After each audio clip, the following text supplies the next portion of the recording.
ഇപ്പോൾ ട്രോളി എടുത്തു, ട്രോളി ഉരുട്ടിവിട്ടു. അത് കഴിഞ്ഞ് സ്പിരിറ്റ് വന്നു. അതിനുശേഷം ഇപ്പോൾ ഈ വ്യാജ വോട്ടും വന്നിരിക്കുകയാണ്. അപ്പോൾ ആകെ മൊത്തം ഈ ഒരു വ്യാജൻ നിൽക്കുന്ന ഒരു ആരോപണങ്ങളിൽ മാത്രം നിൽക്കുന്ന ഒരു സാഹചര്യം നമ്മുടെ മുന്നിലുണ്ട്.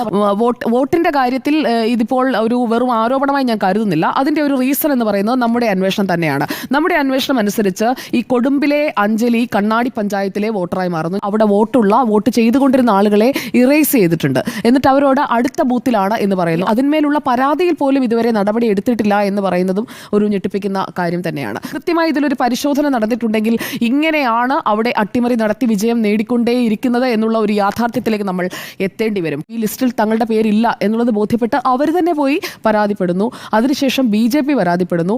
എന്നിട്ടും അതിൽ ഇതുവരെ അവരുടെ പേര് ഉൾപ്പെടുത്തുന്നതിനുള്ള ഒരു നടപടിയിലേക്ക് എത്തിയിട്ടില്ല. അവിടെ വോട്ടിന്റെ സ്പ്ലിറ്റ് അല്ലെങ്കിൽ വോട്ട് പോകുന്ന രീതി അതൊക്കെ നമ്മൾ എടുത്തു നോക്കുമ്പോഴേക്കും അവിടെ കേഡർ വോട്ടുകൾ, അതായത് ഓരോ പാർട്ടിയുടെയും അവരുടെ കേഡർമാർ ചെയ്യുന്ന വോട്ടുകൾ അതല്ലാതെയുള്ള ഈ സ്വിംഗായി നിൽക്കുന്ന വോട്ടുകളാണ് ഈ മാറി മറിഞ്ഞുകൊണ്ടിരിക്കുന്നത് എന്നതാണ് നമ്മൾ ഇത്രയും കാലം കാൽക്കുലേറ്റ് ചെയ്തുകൊണ്ടിരുന്നത്. പക്ഷേ അങ്ങനെയല്ല, ഇവിടെ സ്വാധീനിക്കപ്പെടുന്നുണ്ട് അല്ലെങ്കിൽ അട്ടിമറിക്കുന്നുണ്ട്. തെരഞ്ഞെടുപ്പ് അട്ടിമറിയാണ്. എന്തുകൊണ്ടാണ് അങ്ങനെ സംഭവിക്കുന്നത്? BLOമാർ കൃത്യമായ ഒരു പരിശോധന നടത്തുന്നില്ലേ എന്നൊരു ചോദ്യം. അത് പാലക്കാട് നിയോജക മണ്ഡലത്തിൽ മാത്രമല്ല, എല്ലായിടങ്ങളിലും ഇങ്ങനെയുള്ള പ്രാക്ടീസസ് നടക്കുന്നു എന്നുള്ളതിന്റെ ഒരു സൂചനയാണ് ഇന്നിപ്പോൾ കണ്ടെത്തിയ കാര്യങ്ങൾ എന്ന് വേണം മനസ്സിലാക്കാൻ.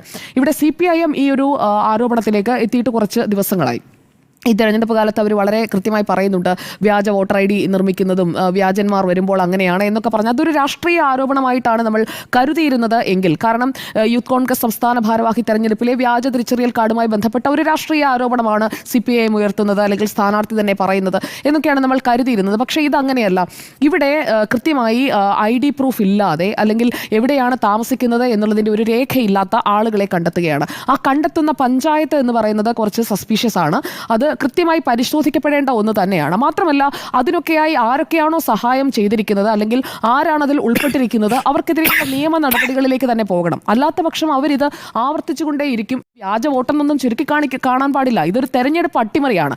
അങ്ങനെ അട്ടിമറിച്ചാണ് വിജയിച്ചുകൊണ്ടിരുന്നത് എന്നതിലേക്ക് നീങ്ങുന്ന ചില കാര്യങ്ങൾ, പ്രത്യേകിച്ചും ഈ ശ്രീധരന്റെ രണ്ടാം സ്ഥാനത്തായ തെരഞ്ഞെടുപ്പിൽ ഷാഫി പറമ്പിൽ അവിടെ കിട്ടുന്നത് 3859, അതായത് വളരെ ടൈറ്റ് ഫൈറ്റ് നടന്നതിന് ശേഷമുള്ള ഒരു ഭൂരിപക്ഷമാണ്. മതിയായ രേഖകളില്ലാതെ വ്യാജമായി ചേർക്കുക, അല്ല എങ്കിൽ വ്യാജ വിവരങ്ങൾ അത് ഫർണിഷ് ചെയ്യുക, അതിന് കൂട്ടുനിൽക്കുക എന്ന് പറഞ്ഞു കഴിഞ്ഞാൽ അത് ചെയ്യുന്നവരും കുറ്റവാളികൾ തന്നെയാണ്. പാലക്കാട് മണ്ഡലത്തിന്റെ ഭാഗമായ കണ്ണാടിയിൽ, മലമ്പുഴയിലെ കൊടുമ്പിൽ നിന്ന് പാലക്കാട് മണ്ഡലത്തിലെ കണ്ണാടിയിലേക്ക് വോട്ട് കൊണ്ടുവന്നത് ആരാണ് എന്ന ചോദ്യത്തിന് ഇപ്പോൾ പുറത്തു വന്നിരിക്കുന്ന പേരുകളിലൊന്ന് 177, 178 ബൂത്തുകളിലെ ഉത്തരവാദിയായി പുറത്തു വന്നിരിക്കുന്ന പേര് കോൺഗ്രസ് അംഗമായ സെൽവന്റേതാണ്. ഈ ഒരു പഞ്ചായത്തിൽ താമസിക്കുന്ന ഈ സാധാരണക്കാരായ മനുഷ്യർക്ക് അവരോട് പ്രധാനപ്പെട്ട ജനപ്രതിനിധികളോ അല്ലെങ്കിൽ വോട്ട് ചോദിക്കാൻ വരുന്നവരോ നിങ്ങൾ ഇവിടെയാണ്, നിങ്ങളുടെ വോട്ട് ഇവിടെയാണ് എന്ന് പറഞ്ഞു കഴിഞ്ഞാൽ അവിടെ അവർ വോട്ട് ചെയ്യും. കുടുംബായാലും കണ്ണാടിയായാലും CPIMന്റെ നേതാക്കൾക്ക്, പ്രാദേശികമായ നേതാക്കൾക്ക് അവിടെയുള്ള ഓരോ വോട്ടറെയും ഐഡന്റിഫൈ ചെയ്യാൻ കഴിയും. കാരണം ഏത് വീട്ടിൽ ആരാണ് പാർട്ടിക്ക് വോട്ട് ചെയ്യുന്നത്, ആരാണ് കോൺഗ്രസിന് വോട്ട് ചെയ്യുന്നത് എന്നുള്ളത് അവർക്ക് കൃത്യമായിട്ട് അറിയാൻ കഴിയും. ഇവിടെ BLOമാർ ഇതിനൊക്കെ കൂട്ടുനിന്ന ഒരു വലിയ ചോദ്യമോടെ നിൽക്കുന്നുണ്ട്. കാരണം ഈ പട്ടികയിൽ ഒഴിവാക്കപ്പെടുന്നു എന്ന് പറയുന്ന ഒരു പരാതി ഒരു ഭാഗത്ത് നിൽക്കുന്നു. കൂട്ടിച്ചേർക്കുന്നവരൊന്നും ഇവിടുത്തെ താമസക്കാരല്ല എന്നുള്ളത് നമ്മുടെ ഏതാനും മണിക്കൂറുകൾ നീണ്ട അന്വേഷണത്തിലൂടെ നമുക്ക് ബോധ്യപ്പെടുന്നു.